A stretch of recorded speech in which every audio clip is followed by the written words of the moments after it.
Adela, on veut en savoir plus sur toi Oui. que ce qu'on voit sur scène ou sur Internet. Pour commencer, d'où viens-tu et qu'est-ce qui t'a amené dans notre belle région? Alors, je viens de Mayotte. De... C'est une petite île dans l'archipel des Comores. C'est entre Madagascar et le Mozambique, dans l'océan Indien. Et Saint-Nazaire, c'était pour mes études. C'était que pour ça. Pourquoi avoir choisi la danse, le mouvement comme moyen d'expression? J'ai pas vraiment choisi. C'est quelque chose qui est venu vraiment tout seul, naturellement, parce que j'avais quand même aussi accès à la musique où j'aurais pu apprendre, enfin faire de la musique, jouer d'un instrument. Mais la danse, ça me parlait plus et c'était déjà là en fait. On me l'a pas imposé. C'est venu vraiment naturellement et progressivement. Comment penses-tu faire évoluer les styles de danse que tu connais pour te démarquer par rapport aux autres danseuses dans les mêmes styles? Je fais déjà plusieurs styles de danse. Par ailleurs, il y a d'autres danseuses qui font pareil, mais je fais toujours en sorte de ne pas rester dans le style de danse lui-même et avec des mouvements qui sont souvent, qui se ressemblent assez souvent. C'est vraiment mélanger le tout, apporter d'autres styles de danse, comme je ne suis pas une danseuse classique, mais par exemple, dans une choré hip-hop, inclure un mouvement classique, c'est vraiment ça, c'est vraiment prendre un autre style de danse qui est complètement contraire à une choré sur un travail chorégraphique différent et l'inclure dedans. C'est vraiment ça, c'est vraiment me différencier en mélangeant tout ça, toute cette culture, toute ma culture à moi, déjà, ma culture qui est très exotique, exotique, très africaine, avec d'autres styles de danse comme la danse classique ou même la danse contemporaine, pourquoi pas. Que penses-tu des compagnies qui mélangent hip-hop et danse contemporaine? C'est vrai, on a déjà rencontré une compagnie qui fait ce genre de travail et j'étais scotchée de voir à quel point ils pouvaient enfin, le travail qui en ressort de mélanger une culture hip-hop à une culture contemporaine qui sont deux choses complètement différentes.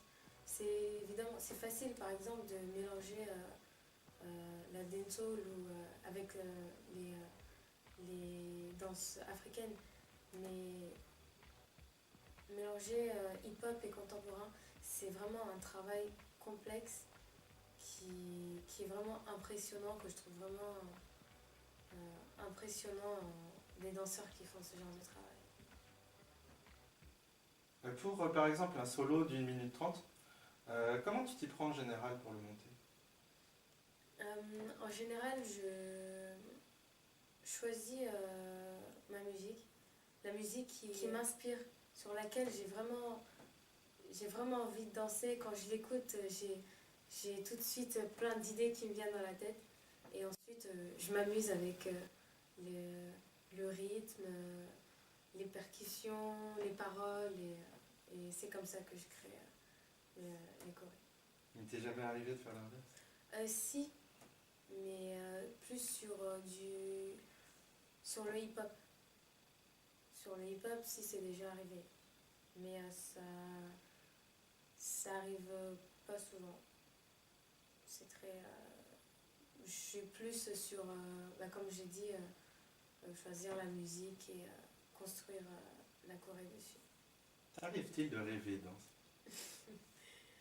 Oui, ça m'arrive, ça m'arrive. Des fois, quand on approche d'un spectacle, sans doute le stress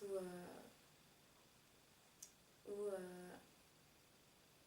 l'envie d'y être qui fait que je rêve du soir même, ou des fois je revois des répétitions. Oui, ça arrive. Que pourrais-tu dire aux femmes ou aux jeunes filles qui ne seraient pas assez sûres d'elles pour faire le premier pas pour aller prendre des cours de danse? La confiance en soi, c'est quelque chose qui se travaille progressivement. Ça vient pas d'un coup, on se dit j'ai envie de faire ça, je le fais. Il y a certaines personnes chez qui ça marche, mais il y en a d'autres qui ont vraiment besoin de travailler sur elles-mêmes pour faire ce premier pas. Mais il faut avant tout se fixer un objectif. L'objectif, se dire oui, à la fin, je vais m'inscrire dans ce cours de danse. Mais avant tout, il faut aussi voir comment ça se passe. Aller voir comment ça se passe, découvrir et être curieux. Être curieux, faut avoir envie de le faire. Parce que si c'est vraiment que pour, par exemple, on n'a pas vraiment d'objectif fixe, on n'y arrivera pas. Il faut vraiment se fixer cet objectif de vouloir le faire, avoir envie de le faire et se donner les moyens de le faire. Je voulais parler dans ce sujet d'acceptation de soi, d'essayer de perdre de sa timidité. Oui, c'est ça. Et d'être à l'aise dans son corps. C'est un travail, justement, c'est un travail de confiance qui se fait progressivement. C'est quelque chose qui est très difficile. Parce que moi, je sais, je dirais maintenant, c'est plus facile pour moi. Parce que j'ai commencé très tôt, très jeune. Alors, c'était progressif.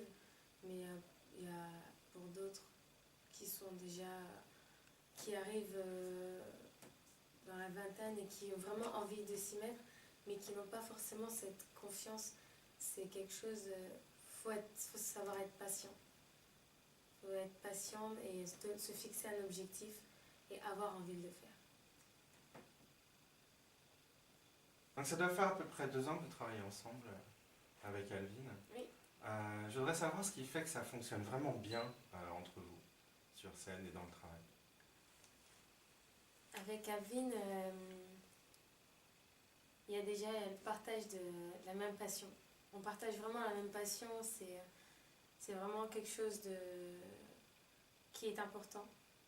Et puis il y a une alchimie entre nous et il y a aussi une amitié qui fait que quand on nous voit tous les deux, c'est vraiment... on le sent que ça fonctionne. C'est quelque chose de naturel, on fait pas semblant. C'est vraiment, on est complémentaires. on est complémentaires, on s'entend hyper bien et quand on est en train de travailler, il y a toujours ces petits moments de fou rire.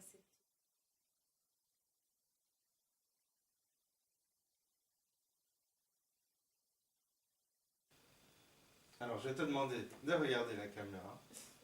Et je vais te dire strictement tout ce que tu veux à nos chers followers.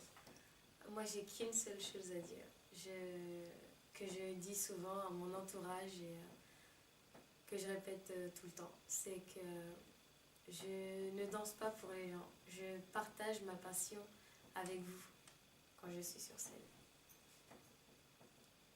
Je te remercie, Adela. Merci. Merci à vous tous de nous avoir suivis.